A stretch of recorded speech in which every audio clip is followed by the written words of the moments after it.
سورۃ النصر مدنی سورت ہے، حجۃ الوداع کے موقع پر منا میں اتری، تو مکی نہیں ہونی چاہیے، کیوں؟ ہجرت کے بعد نازل ہوئی۔ اسے سورہ تودیع بھی کہا جاتا ہے، یعنی الوداعی سورت، کیونکہ یہ وہ آخری سورت تھی جو مکمل سورت اتری۔ 3 آیات ہیں، 19 کلمات ہیں اور 79 حروف ہیں۔ بسم اللہ الرحمن الرحیم۔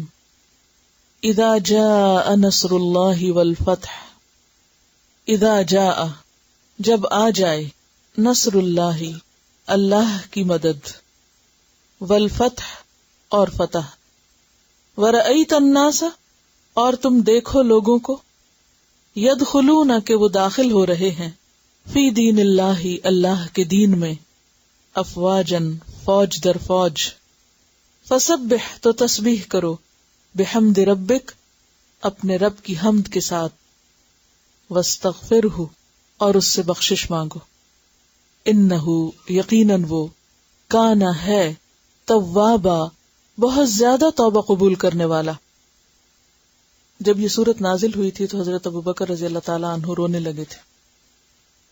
بات اللہ کی مدد اور فتح کی ہو رہی ہے اور ابوبکر رو رہے ہیں، کیونکہ ان کو سمجھ آ گئی کہ آپ کا مشن مکمل ہو چکا ہے اور اب آپ کی دنیا سے روانگی کا وقت ہے۔ جب آپ ہجرت کر رہے تھے تو اللہ سبحانہ وتعالیٰ نے آپ سے وعدہ کیا تھا کہ ان الذی فرض علیک القرآن لرادک الی معاد، کہ جس ہستی نے آپ پر قرآن فرض کیا ہے وہ آپ کو اپنے اصل ٹھکانے تک پہنچائے گا، یعنی آپ واپس لوٹیں گے۔ اور پھر کیا ہوا کہ کچھ ہی عرصے کے بعد نبی صلی اللہ علیہ وسلم فاتحانہ انداز میں مکہ میں داخل ہوتے ہیں، صرف 8 سال کے بعد، ہجرت کے 8 سال کے بعد آپ دوبارہ مکہ لوٹتے ہیں اور مکہ فتح ہو جاتا ہے۔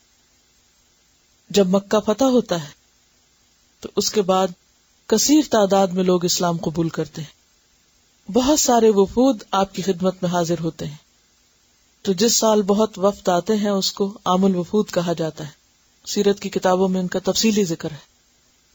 طائف سے وفد آیا، یمن سے آیا، حوازن سے، بہت سے قبائل عرب سے، وہ نبی صلی اللہ علیہ وسلم کے پاس مدینہ میں آتے، کوئی 40 افراد پہ مشتمل، کوئی 80 افراد پہ مشتمل، اور چند روز تک آپ کے پاس قیام کرتے، دین کی کچھ باتیں سیکھتے، پھر اپنے قبائل کو واپس لوٹ جاتے، اور اس طرح کچھ ہی عرصے میں پورا عرب مسلمان ہو گیا، یعنی پورا عرب پیننسیولا جو تھا وہ سارے کا سارا اسلام کے دائرے میں آ گیا۔ تو اس صورت میں اس کی طرف اشارہ ہے، اذا جاء نصر اللہ، جب آ جائے اللہ کی مدد، اور نصر کا مطلب ہوتا ہے دشمن پر غلبہ، مدد یعنی جب اللہ کی مدد سے آپ نے اپنے دشمنوں پر غلبہ حاصل کر لیا، اور خاص طور پر قریش مغلوب ہو گئے، کیونکہ قریش کی حیثیت مرکزی تھی، مکہ کی اور خاص طور پر حرم کی جو تولیت تھی وہ قریش کے ہاتھوں میں تھی۔ جب وہ سرنگوں ہوئے تو باقی قبائل بھی امڑ آئے تھے، اور یہ سب کچھ اللہ کی مدد سے ہوا۔ جب اللہ کی مدد آ جائے اور فتح آ جائے، فتح کا مطلب ہوتا ہے کھلا فیصلہ، یعنی ڈسائسو بات ہو گئی، اب تو واضح ہو گئی بات کہ اب محمد صلی اللہ علیہ وسلم نے کانکر کر لیا مکہ کو، اور آپ کا مشن غالب آ گیا اور آپ کے دشمن مغلوب ہو گئے۔ وَرَأَيْتَ النَّاسَ يَدْخُلُونَ اور تم نے دیکھ لیا لوگوں کو کہ وہ داخل ہو رہے ہیں، فی دین اللہ اللہ کی دین میں، فردن فردن نہیں، فوج فوج، گروہ در گروہ۔ اور کہا جاتا ہے کہ جتنے بھی وفد آپ کے پاس آئے تھے، جتنے بھی لوگ آئے تھے، وہ تمام مسلمان ہو کر لوٹے سوائے 2 لوگوں کے۔ ان وفود میں 2 لوگ ایسے تھے جو آپ کے پاس آئے لیکن وہ مسلمان نہیں ہوئے، ایسے ہی لوٹ گئے، باقی سب مسلمان ہوئے۔ یعنی وہ کفر کی حالت میں آتے آپ کے پاس، اسلام قبول کرتے، دین سیکھتے اور پھر واپس چلے جاتے۔ تو ایسے موقع پر جب فتح نصیب ہو جائے تو کیا کرنا چاہیے؟ عام طور پر فتح کے جشن کیسے منائے جاتے ہیں؟ کیا کیا ہوتا ہے؟ ایک طوفان بدتمیزی برپا ہو جاتا ہے۔ فاتح قوم عام طور پر پھر مفتوح کے ساتھ جو حال کرتی ہے، اور پھر اپنی خوشی کے جو جشن منائے جاتے ہیں اس میں جس قدر اسراف ہوتا ہے اور جس قدر فخر اور غرور اور نمائش کے مظاہرے ہوتے ہیں، تو یہاں پر کیا کہا گیا کہ ان سے بچ کر فسبح بحمد ربک، اپنے رب کی حمد کے ساتھ اس کی تسبیح کرو. یہ ہے فتح کا جشن منانے کا طریقہ.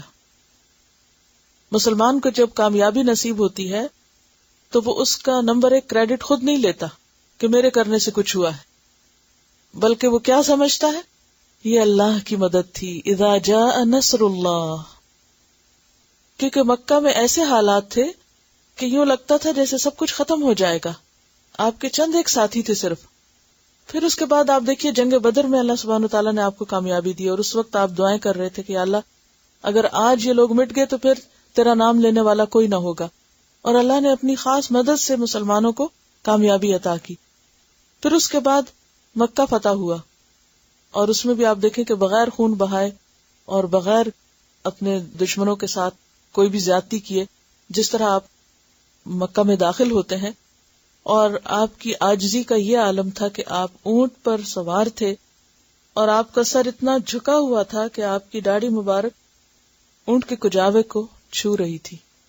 یعنی کسی قسم کا کوئی فخر اور کوئی غرور نہیں، کسی قسم کا کوئی ایسا عمل نہیں کہ جس میں کوئی شیخی بگارنا ہو یا آپے سے باہر ہونا ہو یا کوئی دھمالے ڈالی گئی ہو یا پھر کوئی شور ہنگامہ کیا گیا ہو. کوئی بھی ایسی چیز نظر نہیں آتی. اس کے برعکس آپ صلی اللہ علیہ وسلم کو حکم دیا جا رہا ہے کہ آپ اللہ کی تسبیح بیان کیجیے اس کی حمد کے سمیت. اور روایات میں آتا ہے کہ اس سورت کے نزول کے بعد آپ صلی اللہ علیہ وسلم کثرت کے ساتھ یہ دعا پڑھتے: سبحان اللہ و بحمدہ استغفر اللہ و اتوب الیہ. سبحان اللہ و بحمدہ و استغفر اللہ و اتوب الیہ. اور ایک روایت میں آتا ہے کہ آپ اپنے سجدے میں یہ دعا کثرت سے پڑھتے: سبحانک اللہم ربنا و بحمدک اللہم اغفر لی. انہ کان توابا، وہ بہت زیادہ توبہ قبول کرنے والا ہے. تو اس میں ہمارے لیے کیا سبق ہے کہ کامیابی نصیب ہو، خیر اور بھلائی زندگی میں نصیب ہو، کوئی خوشی کا موقع نصیب ہو تو اس کا اظہار کس طرح کرنا چاہیے؟ سب سے پہلے تو اس کو اللہ کا انعام سمجھنا چاہیے کہ یہ صرف اللہ کی مدد سے ہی پایہ تکمیل تک پہنچا ہے. اگر ہم اپنے اسی کام کو لیں، یعنی قرآن مجید کے پڑھنے پڑھانے کو، تو آپ دیکھیے کہ اس میں کوئی شک نہیں کہ صرف اور صرف اللہ کی مدد سے ہم یہاں تک پہنچے. کچھ بھی ہو سکتا تھا، کوئی بیماری، کوئی مشکل، کوئی تکلیف، کوئی نقصان، کوئی رکاوٹ ہمیں یہ دن نہ دیکھنے دیتے. نہ تو زندگی اپنی ہے، نہ صحت اپنے ہاتھ میں ہے، نہ ہی بولنے کی طاقت یا سننے کی یا دیکھنے کی یا لکھنے کی یا پڑھنے کی. کون سی چیز اپنی؟ سب کچھ تو اسی کا دیا ہوا ہے، اور اسی کی تائید اور اسی کا دیے ہوئے سارے وسائل کے ساتھ جب یہ نعمت ملے تو پھر یہ دل سے خیال نکال دے کہ میں نے یہ کیا اور میں نے وہ کیا. ہم کچھ کرنے کے قابل نہیں جب تک اللہ نہ چاہے اور اللہ نہ کروائے. تو اذا جاء نصر اللہ، یہ ساری اللہ کی مدد ہوتی ہے کہ ایسی نعمت انسان کو نصیب ہو. تو اس صورت میں زیادہ سے زیادہ نمبر 1 اللہ کی تسبیح اور نمبر 2 استغفار. پیچھے نماز اور قربانی کی بات کی گئی، یہاں ذکر کی بات کی گئی. ایک وہ وقت تھا کہ جب وعدہ کیا جا رہا تھا، الا ان نصر اللہ قریب، مت گھبراؤ اللہ کی مدد قریب ہے. آپ کو یاد ہوگا کہ مکہ میں جب حالات بہت سخت تھے تو لوگ گھبرا اٹھے اور آپ سے پوچھنے لگے کہ اللہ کے رسول صلی اللہ علیہ وسلم اللہ کا وعدہ کب پورا ہوگا. تو آپ ٹیک لگائے ہوئے تھے تو اٹھ کر بیٹھ گئے اور فرمایا کہ تم سے پہلے لوگوں پر ایسی ایسی تکلیفیں گزری کہ ان کے جسم پر آرے رکھ کر جسم کے 2 ٹکڑے کر دیے گئے، ان کے جسم پر لوہے کی کنگھیاں پھیری گئیں. خدا کی قسم اللہ کا یہ وعدہ ضرور پورا ہو کر رہے گا. ایک وہ وقت تھا، اور پھر ایک وہ وقت آیا کہ اللہ کا وعدہ پورا ہوا. اذا جاء نصر اللہ، اور اللہ کی دی ہوئی فتح نصیب ہوئی. تو ایسے موقع پر فسبح بحمد ربک، تسبیح کیوں، تعریف کیوں اللہ کی، اللہ ہی کی تعریف کیوں؟ اس لیے کہ اللہ ہی نے دیا سب کچھ، یہ شکر گزاری کے طور پر ہے. اور دوسری بات استغفار کیوں؟ حالانکہ آپ کے لیے تو سورۃ الفتح میں کہہ دیا گیا تھا کہ اللہ نے آپ کے اگلے پچھلے سب گناہ معاف کر دیے. اس میں ہم سب کو سکھانا مقصود ہے کہ انسان جو بھی کوئی نیکی کا کام کرتا ہے، کوئی بھی خیر و بھلائی کا کام کرتا ہے، تو کسی نہ کسی طرح کہیں نہ کہیں کوئی نہ کوئی ایسی چیز شامل ہو جاتی ہے، کہیں کوئی غفلت، کہیں کوتاہی، کہیں کوئی کمی بیشی، کہیں بھول چوک، تو اس کی طرف توجہ رہنی چاہیے. یعنی فخر اور غرور کرنے کی بجائے اور خوشی کے اظہار میں کسی بھی چیز میں آپے سے باہر ہونے کی بجائے کیا کرنا ہے؟ کوتاہیوں پر نظر رکھنی ہے کہ کمی کہاں رہ گئی. اور ہم سب اگر اپنے کام میں دیکھیں تو کہیں نہ کہیں تھوڑی نہیں بہت ساری کمیاں جس کا ہم سب کو بہت اچھی طرح اندازہ احساس ہے. اور انسان ساری زندگی بھی کوشش کرتا رہے تو اللہ کا حق تو ادا ہو ہی نہیں سکتا. جتنی نعمتیں اس نے ہمیں دی ہیں اس کے مقابلے میں ہماری کوششیں تو کچھ بھی نہیں ہیں. تو پھر کیا کرنا چاہیے؟ تسبیح اور استغفار. شاید کچھ تلافی ہو جائے. تسبیح اور استغفار.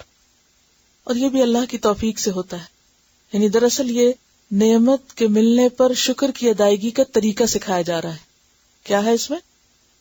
نعمت کے ملنے پر شکر کی ادائیگی کا طریقہ کہ شکر کیسے ادا کرتے ہیں. اور دیکھا جائے تو شکر کا ادا کرنا بھی اللہ کی نعمت ہے.